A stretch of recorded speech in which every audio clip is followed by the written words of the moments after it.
every October since 2020, I have watched a horror slash Halloween film leading up to all the days of Halloween.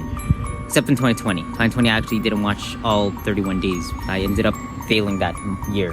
But then 2021 and 2022, I've been watching a Halloween slash horror film every day leading up to Halloween. Anyways, here's the list of horror flicks that I have seen in 2020, starting with Frankenweenie, which I ended up leaving a 7.5 out of 10. It was good stop motion, good everything in that sense, but just it didn't stick with me that much in some horror elements. But overall, it was still a solid flick.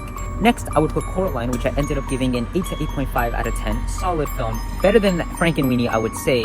An overall very engaging, just with some elements that I feel like could have been a little bit better. And that same goes for Paranorman, which is the next film that I would also include. Following that, I would also put Joker, which I would say that I'll be a little bit biased because I do love Batman, but I'll end up putting that film somewhere around an 8 to 9 out of 10. It looks very nice, very solid, and overall I can't help but get very engaged with the story, even though a bit of its fan base is kind of cringe.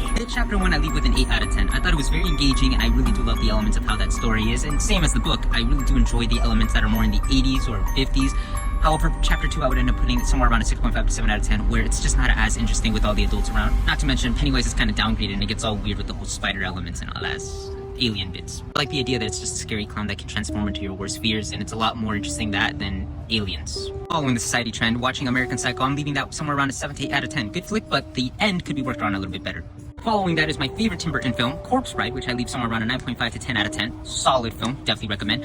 And then following that is what I believe is the most overrated Tim Burton film, which is Nightmare Before Christmas. It's a good film, it's around an 8.5 to 9 out of 10, but some people do treat it like it's the best type of Halloween slash Christmas film, which it's not. And those are my thoughts on the 9 horror slash Halloween flicks that I saw in 2020. Stick by tomorrow to see my reviews for 2021 and 2022, and get ready for 2023's Halloween slash horror flicks. Have a Sunday, y'all, and get ready for spooky season. Bye.